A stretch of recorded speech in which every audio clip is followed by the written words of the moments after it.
Y bueno, vamos con la segunda parte de líquidos, electrolitos y ácido base. Bueno, mencionamos definiciones en cuanto a ácido, una sustancia capaz de ceder protones. Base, sustancia capaz de aceptar protones. Acidosis, proceso que induce la acumulación de ácidos. Alcalosis induce a la acumulación de bases. Acidemia, acidosis que genera pH sanguíneo menor a 7,35 y alcalemia mayor a 7,45. Buffer o amortiguador significa una sustancia con capacidad de ceder o aceptar hidrogeniones, atenuando la variación de pH cuando se agrega un ácido o una base a una solución. Se determina según la fórmula del pH, ¿ya? Y es igual a menos el logaritmo de la concentración de hidrogeniones, por lo que es inversamente proporcional a dicha concentración, o sea que a mayor concentración de hidrogeniones, menor será el pH y viceversa. Estos son los valores normales, ¿ya? Y más o menos se mantiene un pH entre 7,4 o 7,35, 7,35, 7,45 en el líquido intersticial. Extremo, este es el extremo venoso, donde va a ser un poquito más ácido, y el extremo arterial, donde va a ser un poquito más básico.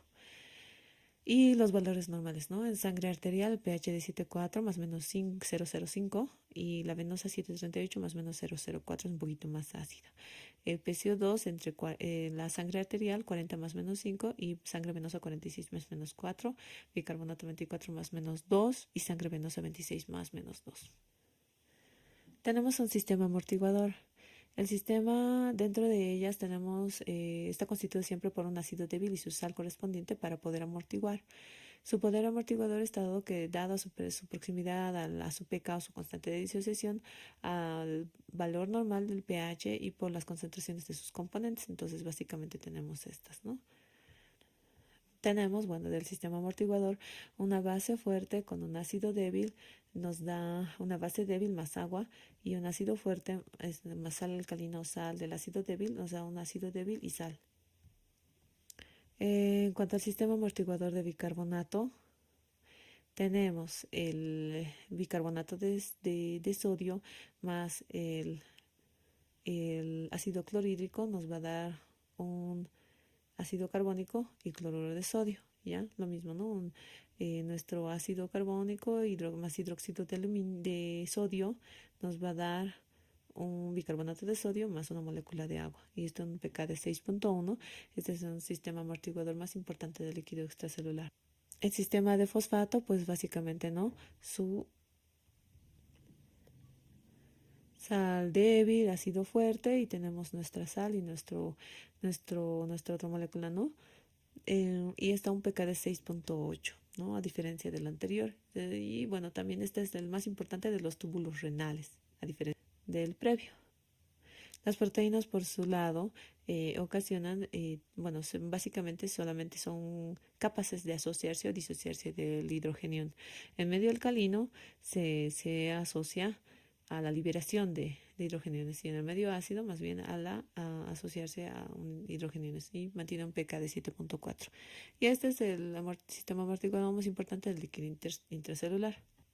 Ese es nuestro principio isohídrico. Básicamente con esto funciona todo, porque este es el principal mecanismo, ¿no? del amortiguador, en la cual tenemos el pulmón. CO2 más H2O más agua nos da ácido carbónico y nos libera una molécula de hidrogenión. Esta molécula de hidrogenión, que va a venir de otros sistemas y demás, nos va a formar el bicarbonato, y por ende este se va a seguir absorbiendo en los riñones, y así es un círculo vicioso. El sistema respiratorio, ¿qué es lo que va a hacer? Si aumenta la CO2, se va a mezclar con agua, vamos a tener ácido carbónico, y se va a eliminar, se va a convertir en hidrogenio y se va a transformar en bicarbonato. Y bueno, vale decir a nivel renal, ¿qué es lo que va a pasar? Tenemos en cuanto al potasio, tenemos la luz tubular. ¿Cómo es que va a pasar? Primero tenemos la difusión simple del CO2, ¿ya? Y bueno, tenemos la difusión simple del CO2, por ende este CO2 con el agua forma ácido carbónico, hidrogenión y bicarbonato. El bicarbonato se va a absorber y el hidrogenión va a eliminarse con otros canales, ¿no? Y bueno, como decíamos, el hidrogenión se va a eliminar con la reabsorción de sodio. Y la sodio se va a intercambiar con el potasio.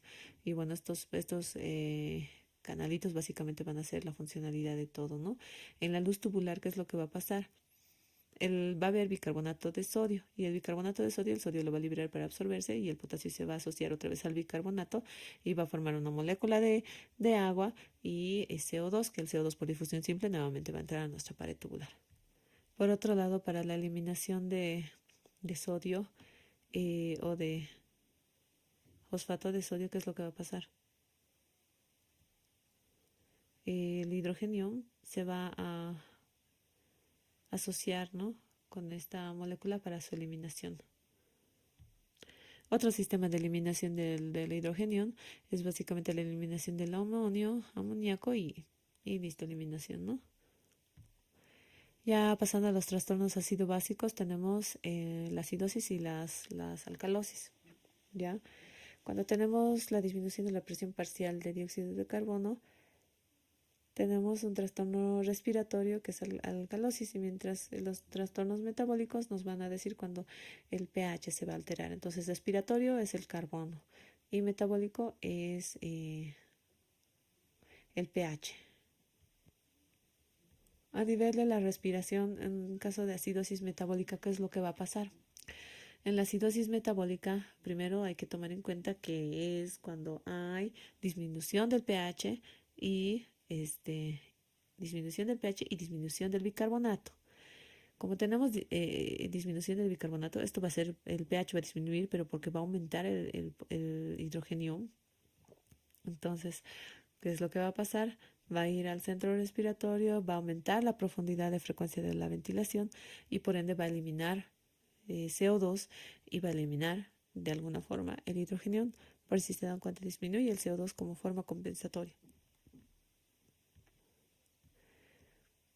Tenemos hablando de la alcalosis metabólica es cuando disminuye los hidrogeniones, aumenta el pH y aumenta el bicarbonato. Entonces, ¿cómo va a compensar? Va a ir al centro respiratorio, en el centro respiratorio va a aumentar nuevamente la profundidad y frecuencia de la ventilación, aumento del CO2, aumento del bicarbonato, y por ende aumento de CO2 y agua con la formación de ácido carbónico y así otra vez nuestro círculo, ¿no? Por ende, la alcalosis metabólica se va a compensar con aumento del CO2. Hablando de, bueno, las compensaciones, ¿no? Habíamos dicho, la compensación respiratoria va a ser con aumento de retención o disminución de la retención del CO2. Y las respiratorias con aumento de los ácidos y bases fijos o su disminución de la excreción. Vale decir que cuando tenemos pH bajo en acidosis respiratoria, nuestra acidosis respiratoria, ¿qué es lo que va a decir? El PCO2 sube. En la alcalosis respiratoria, el PCO2 baja, ¿ya? Y la alcalosis, obviamente, el pH sube. En la acidosis metabólica, el pH disminuye, pero también el bicarbonato disminuye. Y en la alcalosis metabólica, el pH sube y el bicarbonato sube. Tenemos una comparación, ¿no?, de los valores que habíamos visto previamente. Para hacer una valoración de una gasometría, pues básicamente las gasometrías nos dicen el estado ácido base de nuestro paciente. Debemos sacar una fórmula con la coherencia interna. La fórmula de la coherencia interna se hace con la fórmula modificada de Henderson-Hasselbalch. Bueno, eso aprendiendo, ¿no?, en la facultad es con esta pequeña fórmula, ¿ya? Que es la cantidad de hidrogeniones es igual a una constante, la presión de dióxido de carbono y sobre todo esto sobre el bicarbonato. Entonces vale decir que esto nos va a servir para poder valorar, es decir, si una gasometría es real, porque en realidad los falsos positivos o falsas acidosis metabólicas en la gasometría, pues va a ser por la toma, hemólisis y demás, del frío y pues toda esa cosa, todo eso tenemos que ver gracias a esta coherencia. El resultado nos va a dar el hidrógeno y hay una tablita en la cual hay la relación del hidrógeno con el resultado de la coherencia interna esperado. Entonces tiene que ser cercano a ese para decir que esta gasometría tiene valor. Por otro lado, la concentración de hidrogeniones a la que el pH corresponde utilizando la tabla se puede realizar una regla de 0.8, en el que el protocolo es aquel que tiene mayor a pH mayor a 7.25. Bueno, son dos fórmulas, ¿no? Una es la relación del resultado con la tablita que les menciono o la regla del 0.8, pero es un poquito más complicada, así que con la tablita es muy buena indicadora. Y bueno, aquí tenemos la tablita que les decía. Este es el resultado, digamos, que nos saldría, por así decirlo, de cualquier paciente que fuera, digamos, un pH de 7.30. Si el resultado nos da 50 o de repente 51, estaríamos bien. Este gasometría tiene valor. Pero si, digamos, por alguna razón nos sale 40 el resultado, entonces no tiene coherencia interna. Y esta es la regla de los 0.8, en la cual, pues cuando es 7 el pH, desde decimos que de hidrogeniones es 100. Si es 7.1, decimos que es de estos 100 por 0.8. Luego, bueno, vamos avanzando, ¿no? Cada uno 0.8. 100 por 0.8, 80. 80 por 0.8, 40. 68, 64. Entonces vamos bajando de poco a poco. Entonces, en la acidosis metabólica, por cada milimol por litro de bicarbonato que disminuye, la PC2 debe disminuir 1,5 milímetros de mercurio. Y la PC2 esperada se realiza con esta fórmula: 1.5 por bicarbonato más 8 y este resultado más menos 2. Cuando tenemos la disminución de la concentración de bicarbonato, se titula, en el caso de la acidosis metabólica, con gap aumentado. ¿Qué es el gap? El gap es cuando tenemos, se podría decir, sustancias que no son cuantificadas de la, dentro de esta evaluación. O se podría decir que son sustancias que van a alterar el pH, pero que no necesariamente sean sustancias que sean netamente de la sangre o conocidas. La fórmula es sodio menos el bicarbonato más cloro. ¿Ya? Y como decíamos, si la disminución de la concentración de bicarbonato se pierde, la acidosis metabólica con anion gap normal hiperclorémica. Y se va a perder o se titula. En cuanto a la etiología, cuando tenemos acidosis metabólica con anion gap aumentado y anion gap normal, cuando tenemos anion gap aumentado es cuando ha habido otra sustancia, ¿no? Por ejemplo, la acidosis láctica por hipoxia, sepsis, shock, que básicamente es por el aumento de ácido. Cuando uno ve que se realiza el metabolismo de sustancias que no son em, sustancias que cetogénicas, por así decirlo, o obtención de energía de forma anaerobia. Intoxicación por monóxido de carbono, insuficiencia hepática o renal por este incremento de los azuados y cetoacidosis. Y el anion gap normal en trastornos gastrointestinales, solución de cloruro de calcio o magnesio, en acidosis tubular renal o otras causas renales y déficit de mineralocorticoides. La alteración hidroelectrolítica va a hacer que nos van a este, alterar, ¿no? Esto es igual. Ahora, por ejemplo, se podría decirte que podemos tener un anion gap aumentado sin acidosis metabólica. Ya, y esto en el caso de pacientes que tengan algún tipo de alteración, en este caso albuminemia, acidemia, alcalemias, ¿no? Por ejemplo, la albúmina por cada gramo por debajo de 4 gramos disminuye el anion gap esperado en 2.5. La acidemia disminuye el gap esperado de 1 a 3 por cada 0,1 disminuye el pH. La alcalemia aumenta el gap esperado de 3 a 5 a partir de 7.5 del pH, ¿ya? Tenemos un pequeño ejemplo, un paciente que tiene 2 gramos de albúmina y tiene una gasometría no con este resultado, en el que el pH es 7.40, PCO2 de 40, un bicarbonato de 24 y sus electrolitos: sodio de 142, potasio 3.8 y cloro de 104. Entonces el gap calculado nos sale 14, pero el normalizado, ya que considerando que por cada gramo disminuye el gap, tiene 2 gramos, ¿no? Entonces el gap esperado como normal menos 2.5 por cada 2 gramos, porque 4 sería normal, disminuye en 2.5. Y la clínica de la acidosis metabólica, taquimia, debilidad, náuseas, vómitos. Ya. Esto tomen en cuenta porque en casos de cuadros gastrointestinales están deshidratados con acidosis metabólica, por ende no dejan de vomitar. Y eventualmente, pues eso, en los casos gastrointestinales, en casos de niños y lactantes, por eso es que no utilizamos la metoclopramida, porque eventualmente la razón de los vómitos en realidad es la deshidratación y la acidosis. Y si corregimos eso, no necesita ningún medicamento para quitarle los vómitos. Y vasodilatación arterial.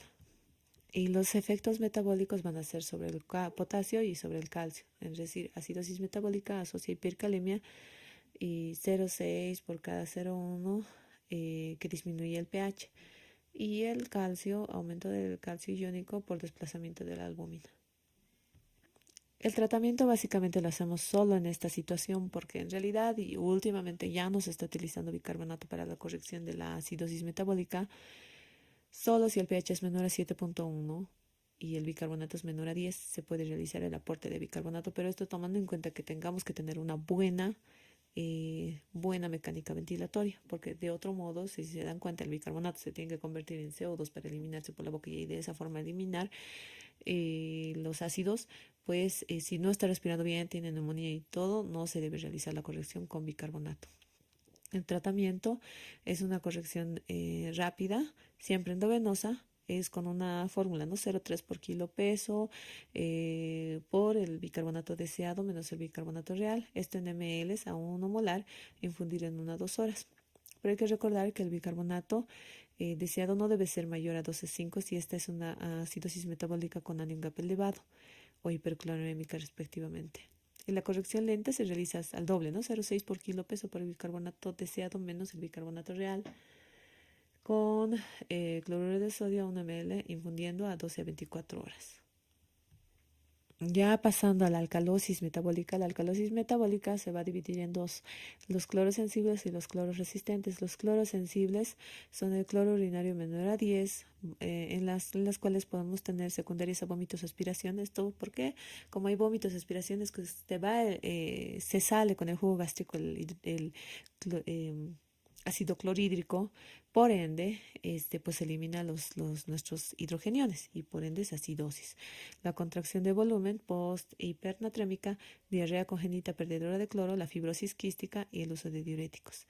El uso de diuréticos generalmente produce alcalosis metabólica, cloro sensible que va a responder, ¿no? Estos responden a lo que es el volumen y cloro. Y el cloro resistente es cuando hay aporte de exógeno de bicarbonato, corticoterapia, hiperaldosteronismo, síndrome de Bartter o Gitelman, síndrome de Lidl. Existe calambres, debilidad, sistema nervioso central, arritmias, tetania. Y bueno, para el tratamiento se tiene que hacer igual la corrección, ¿no? Para los que son clorosensibles, 0,3 por kilo peso, por el cloro deseado menos el real. O sin discreto, sencillamente solución fisiológica porque tiene aporte de cloro en 12 a 24 horas. En las alcalosis clororesistentes generalmente pueden responder a volumen, pero va a depender mucho de la causa porque en el caso de hiperaldosteronismo, Gintherman o Bartter, pues es básicamente apoyando a la causa específica. La acidosis respiratoria. En la acidosis respiratoria podemos tener aguda y crónica. La aguda, el bicarbonato va a alterarse por cada 10 milímetros de mercurio del CO2 que se altera. Y en la crónica 3 por cada 10 milímetros de mercurio que se altera del PCO2. La causa generalmente son, ¿no? En cuanto a factores que se asocian a la respiración, ¿no? Desde músculos esqueléticos, Guillain-Barré, miastenias, distrofias, botulismo, sistema nervioso central periférico, drogas, trauma, enfermedades degenerativas, pulmón, obstrucciones, ¿no? Agudas, crónicas, restricción, fibrosis, edema, supuración, neumotórax, hemotórax, distrés. Todas estas van a estar asociadas a la acidosis respiratoria. Y la alcalosis respiratoria que se va a asociar, en el caso de aguda, el bicarbonato va a disminuir 2 por cada 10 milímetros de mercurio de PCO2. La crónica, bicarbonato 5 por cada 10 milímetros de mercurio. Y las causas son generalmente hiperventilación primaria, psicógena, traumatismos, infecciones, encefalitis, uso de salicilatos, teofilina, catecolaminas, las patologías respiratorias, neumonía, obstrucción bronquial, y otras, insuficiencia hepática, sepsis. Ahora, ¿por qué la neumonía puede darnos acidosis y alcalosis respiratoria? Acidosis inicialmente, ¿ya? Pero cuando no está compensando. Pero en el momento que empieza a compensar con taquipnea, va a empezar a respirar más rápido, por ende respira más rápido y el CO2 va eliminando bastante. Y nuestra patología base de la alcalosis respiratoria es la pérdida de CO2. Entonces, como estamos perdiendo CO2, pues básicamente nos da alcalosis, ¿no? Esto mucho, mucho ojito de la neumonía. Y bueno, esta parte pues básicamente lo he completado a lo que faltaba y pues no, si bien no estaba dentro del cronograma, me parece algo muy importante a recordar, ¿no? Gracias.